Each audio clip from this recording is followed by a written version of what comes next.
Like life and death, moon and sun, it's sure to each the piper comes. And while God and Goddess give for free, down below there will be fees.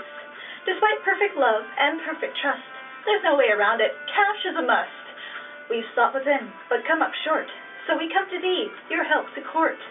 If you would aid this temple's life, a $3 donation would be nice. Remember well that gifts when sent return threefold of what was spent. But if you can't, well, blessed be. We shall survive, so mote it be. Merry meet YouTube, this is Lady Nephthys of Universal Pagan Temple, and welcome to week 18 of Wicca, a year and a day in Magic. This week is the Greek Pantheon. I'll be introducing you to some of the most important gods and goddesses of the Greek Pantheon. Now, this is no means a complete list of the Greek gods and goddesses and titans and titanesses. You can look up their tales throughout the internet or in your local library.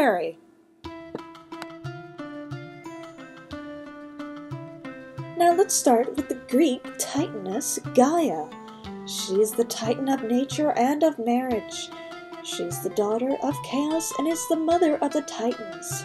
Her husband is Uranus, who forced her to keep all of her children inside her, but she gave a sickle to her son Kronos, so he could dismember Uranus, thus separating the earth from the sky. Uranus was the titan of the sky. Kronos and Rhea. Kronos is the son of Uranus and Gaia, and is the leader of the titans. He overthrew his father and ruled for a period of time, until he was overcome by his own son Zeus. Now Rhea, also a daughter of Gaia and Uranus, is the mother of the gods, and she gave birth to all the Olympians, but then Kronos would swallow them all, fearing the same end result that he gave his own father. So Kronos, after swallowing his children whole, the Olympians, Rhea had enough. She decided that she was going to just feed him a stone when she gave birth to baby Zeus. And so, Kronos accepted the stone and swallowed it without even thinking, while Zeus was available to grow up and then overthrow his father as well and free the rest of the Olympians. Now let's move on to the Olympian gods. Let's start with Hestia, the maiden virgin goddess of the hearth, home, and family. She is the daughter of Kronos and Rhea. She vowed never to marry, but instead to serve others. She kept the hearth fires of Mount Olympus burning. Neptune, Poseidon, god of the sea, storms, and horses, and also earthquakes. Now in this video I'll be making mention of the Greek gods and then also their Roman equivalent names. Now Poseidon is well known. You may have learned about him in high school when you read the Odyssey, if you were lucky enough to read the Odyssey in high school. I know I was. Now, another story of his is that he raped Medusa. Now, she was a priestess of Athena. Now, he raped her in one of her temples. This made Athena very upset.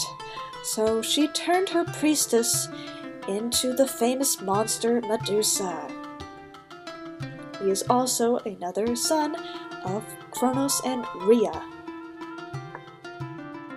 Zeus. His Roman name is Jupiter, god of lightning, sky, law, and justice. Obviously a son of Kronos and Rhea. He rules Mount Olympus.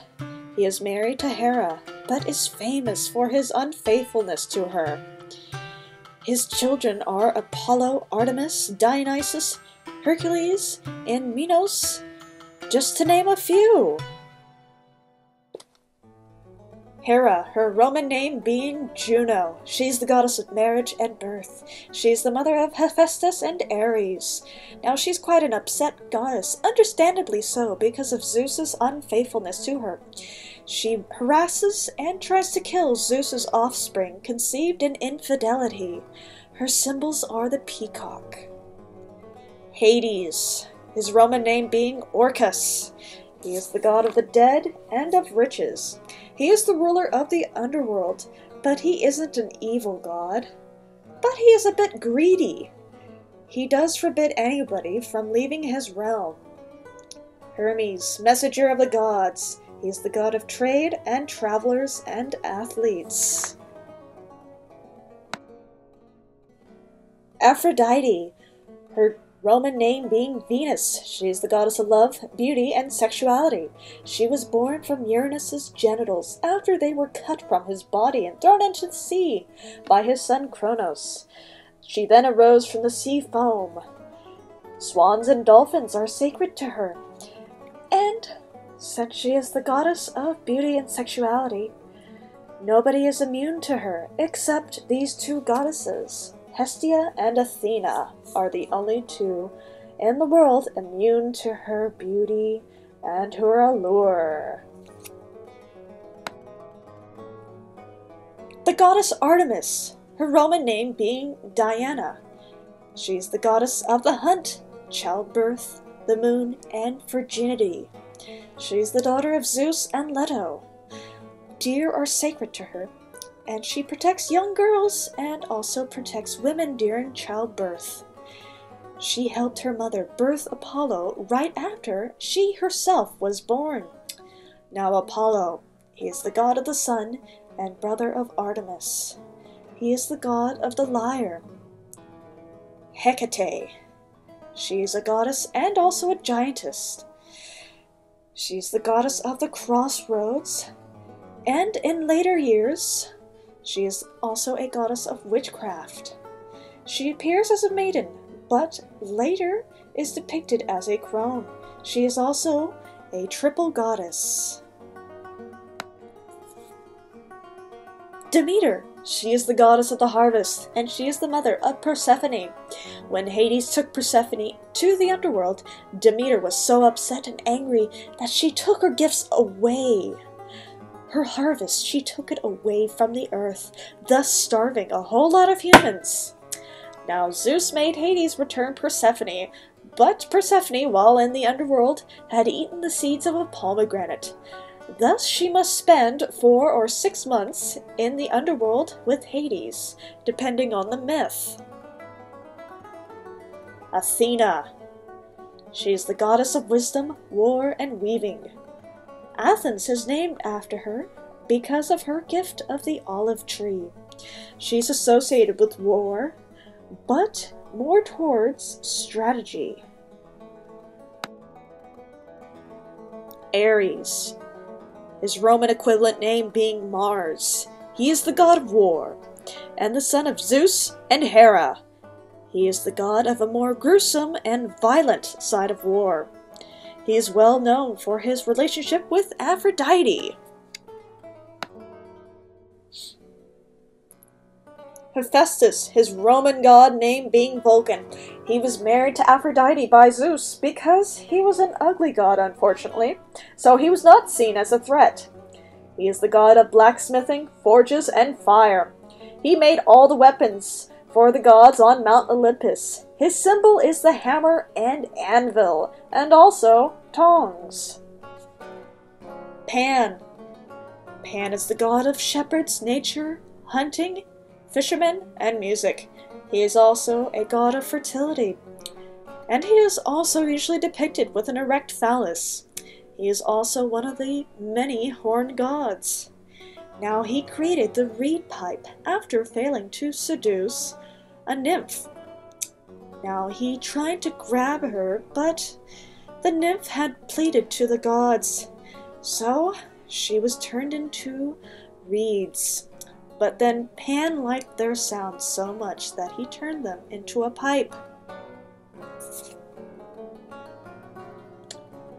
Now thank you for watching Week 18 of Wicca, A Year and a Day in Magic. Now your assignment for this week is to find the Greek god or goddess you associate most with. Now they may not be here on this list. This is just a short list and a basic introduction.